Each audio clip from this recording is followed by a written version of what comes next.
najbolji smartfon koji je ova kompanija ikad napravila. Potpis Motorola, čak je i Motorola to potpisala, Motorola Signature.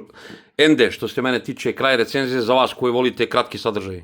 Veliki pozdrav svima, ja sam Sarpi, vi ste na kanalu Sarpi TV i pre nego što krenemo želim sve vas da pozovem. Lupite like, komentarišite nešto, podelite ovaj video, tako pomožete rad moga kanala da ostanem nezavisan kao što sam do sada bio. U kutiji imate kabel za punjenje telefona, imate iglicu za vađenje sima i došla je ovako jedna tvrda maskica sa podrškom za MagSafe, što je skroz ok.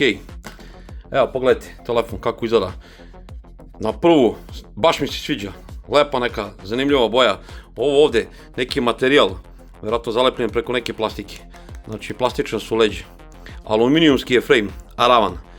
Sa desne strane imate ove tastere koji su skroz čvrsti, ništa na landara. Gore imate otvor za zvučnik. Sa leve strane imate ovaj Motorola AI taster, o tome ćemo malo kasnije. Dole imamo fiokicu za jednu nano SIM karticu i podržava eSIM koju možete da ubacite opcijom Srkato Srč, što pozdravljam, svaka čast Motorola. Napred imamo zalepljenu fabričku foliju zaštitnu, ispod toga zaštita je Gorilla Glass Victus 2, što je odlično. Ekran je blago zakrivljen, kao što vidite. I to onako daje na nekoj eleganciji, s obzirom da je debljina ovog telefona 7 mm, a težina telefona je 186 grama, tako da ne deluje neka cigla u ruci, ovako kada ga držite, baš je elegantan telefon. Ekran 6,8 inč, LTPO AMOLED, 165 Hz je osvežavanje ekrana samo u nekim igricama koje to podržavaju, inače 120 Hz osvežavanje regularno. 1264 x 2780 piksela, otprilike 446 ppi, 6200 kaže nita u piku. Nemojte pogrešno me razumete, vidi se odlično na suncu, ali kad se poredi sa ovim telefonom koji snima ovu recenziju, a to je S26, pogledajte sami razliku. Ovo je Samsung S26, ovo je desno, pogledajte kako se vidi na suncu.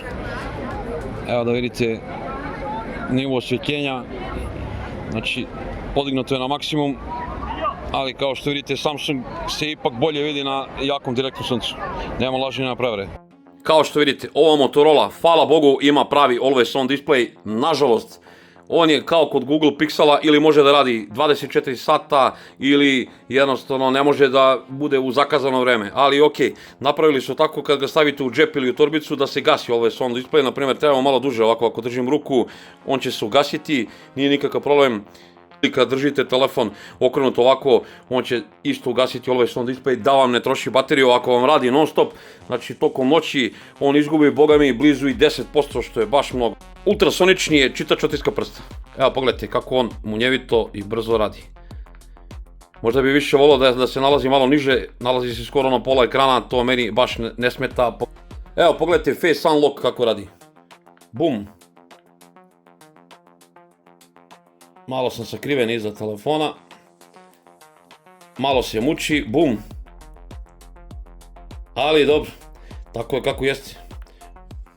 To vam je biometrija na ovoj Motorolici. Ova Motorola je došla sa Androidom 16 i obećali su 7 Android nadogradnji, svaka čast Motoroli. U njoj je Hello UI, njegov Android skin, skoro kao čist Android. Pokreće ga Snapdragon 8 generacija 5, izrađen u 3 nanometra, kao onaj OnePlus 15R koji sam snimao početkom godine. Ovaj konkretno model ima 16 GB rama i 512 GB, on je najbrže UFS 4.1 memorije. Evo da vidimo temperature, radimo 20. petlju ovog ekstremnog stresnog testa, a da vidimo kako se zagreva. Evo na jedan vidite 50 stepeni sa prednje strane, evo sa zadnje 45,3, ovdje da je kamera 48. Evo ovamo da je baterija. Ovako posle onog Poco X8 Pro, konačno neki telefon koji se onako zagreva sa moćnim procesorom. Sad čekamo rezultate pa da vidimo. Evo završava lagano, ovako kad ga držimo, simulacija gaminga onako poprilično je vruć, neprijetan za držanje, pogotovo ako dodirnete usnom ovaj metalni frame možete se opeći. Evo kao što vidite stabilnost 68,5. Ovo su solidne brojke. Evo pogledajte i Geekbench 6. Evo pogledajte i posljednju verziju Antutu prešlo je 3 miliona 123 hiljade. To su lepe brojke, ali pogledajte. 11 stepeni je temperatura išla gore, a 18% baterija dole. Dupli tapovi za paljenje i gašenje ekrana rade. Spuštanje sa pola ekrana fantastično. Ima pametni ovaj sidebar sa strane. Imamo velike i male foldere. Fluidnost na ovom telefonu, sve je brzo, munjevito, ja nisam našao ni najmanji bug na ovom telefonu. Ima one geste, možete da lupite ovako. Ja sam ovdje namestio da mi se pokreće, kupujem, prodajem, dajem vam primjer ovako, da tapnem 2 put. Znači ovako, prodramate telefon, palite kameru, prebacujete sa selfie na glavnu kameru, možete ovako da protresete, palite blic, tako da to standardno Motorolino. Imate ovaj Motorola AI, nažalost on ne radi na našim jezicima, tako da nisam želeo uopšte da čačkam to nešto i pritom morate da imate Motorola nalog, možete da ugasite to ako ne vladate velikim svetskim jezicima, onda najbolje ugasite to da ne bi petili tu Motorola AI koja bi vama bila totalno neupotrebljiva. I jednim potezom palca ovako smanjite ekran, znači jednoručni ovaj mod, vrlo lako možete da podelite ekran ovako jednim potezom, znači da gledate YouTube i da nešto drugo radite. Ova Motorola podržava Wi-Fi 7, Bluetooth, brzina veze je 6.0, Proximity fantastično radi u svim mogućim pozicijama, znači da li ležite, da li sedite, da li stojite, znači čim prislonite telefon glavi odmah se gasi, čim odvojite, znači munjevito radi Proximity senzor. USB Type-C 3.1, generacija 2, fantastično to radi, OTG podrška, DisplayPort 1.4, Smart Connect podrška, imate onaj širokopojasni opseg podrška Ultra Wideband, to je ono da radi sa tagovima, sa digitalnim ključevima, brzo deljenje itd. Ovaj telefon ima i stereo zvuk uz Dolby Atmos tehnologiju, ovo pogledajte kako radi ova autorotacija pa ćemo da pustimo nešto da čujete kako se čuje. Da ćemo da pojačamo dodaski. Gore imamo otvor za zvučnik.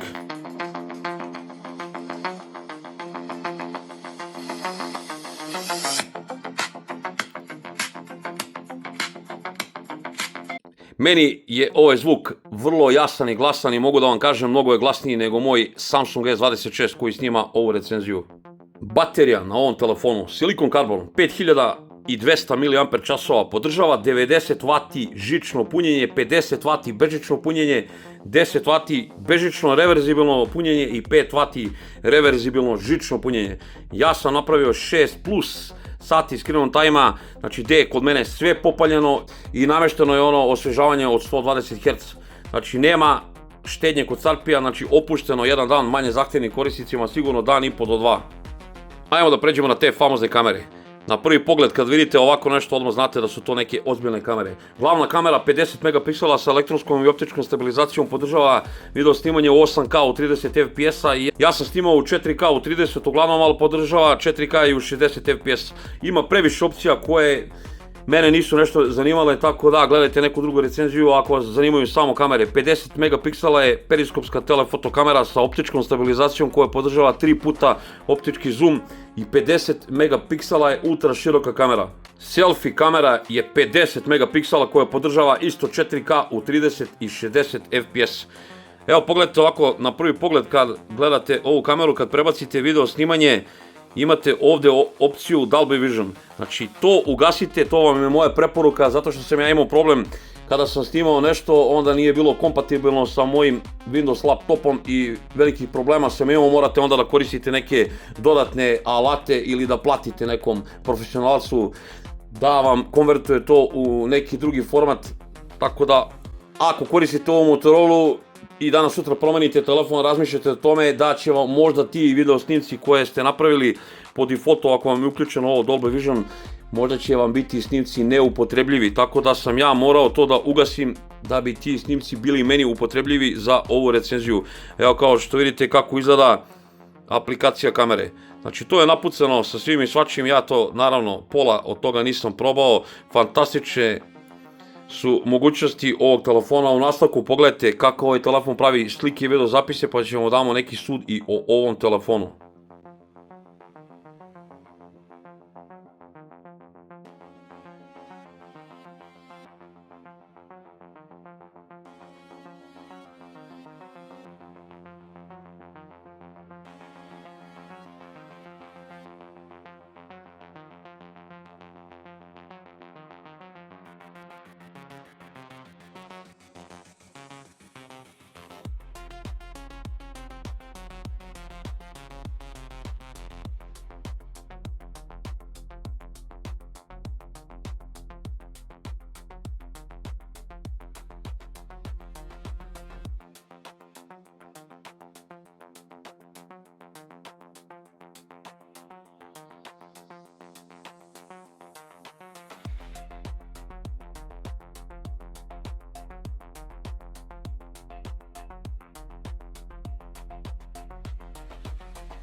4K 30 FPS-a.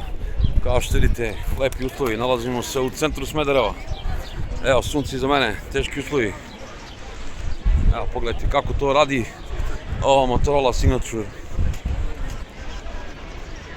Pa mi napišite u komentarima kako se to vama čini. Snima Motorola Signature 4K 30 FPS-a, kao što vidite, dan lepi uslovi. Evo malo ultra široka kamera, pa 3 puta zoom, pa 6 puta zoom, ovo vidi sve u pokretu, 20 puta zoom, pa ponovo glavna kamera. Evo pogledajte kako Motorola to radi. Ajmo da opalimo jedan dualni video, da vidite kako i to radi. Malo ćemo da zoomiramo od dualnog videa, to može 2,9 puta, da vidimo da li može ultra široka. Ne može. Ako hoćete ultra široko u dualnom videu, morate da pokrenete dualni video odmah, to sam primetio, nema prebacivanja na ultra široko, ali može da se zoomira. I možemo naravno da menjamo. Snima Motorola 4K 30 FPS-a, kao što vidite, noć, teški uslovi, prava noć, evom glavnom kamerom. Da vidimo kako to radi ova Motorolica.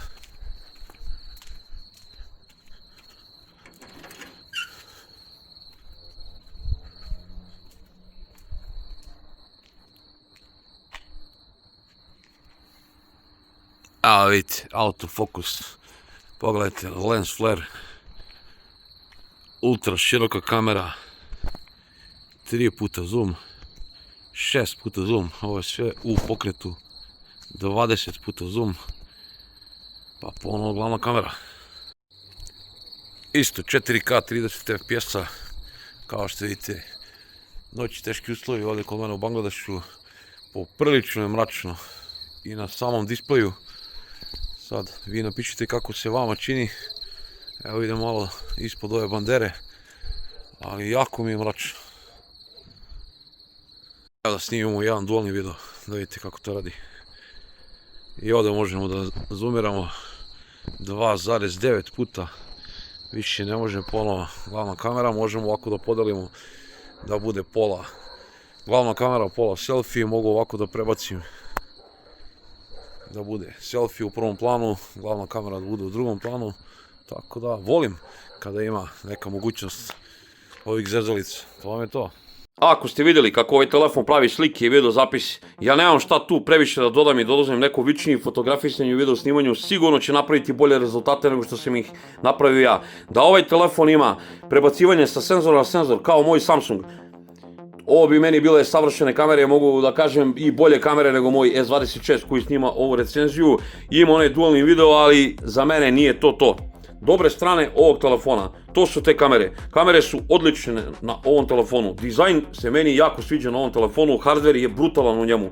Baterija i punjenje fantastično, ekran odlično, podrška fantastična, cena ide dole, već može se naći ispod 700 evra u Srbiji na oglasima.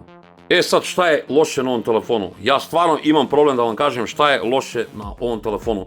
Zvanična cena pod 1, to je mnogo loše na ovom telefonu, znači 1000 evra ili preko 1000 evra nikako za ovaj telefon to ne vredi. AI, znači ne podržava naše jezike, tako da što se mene tiče to je loša strana.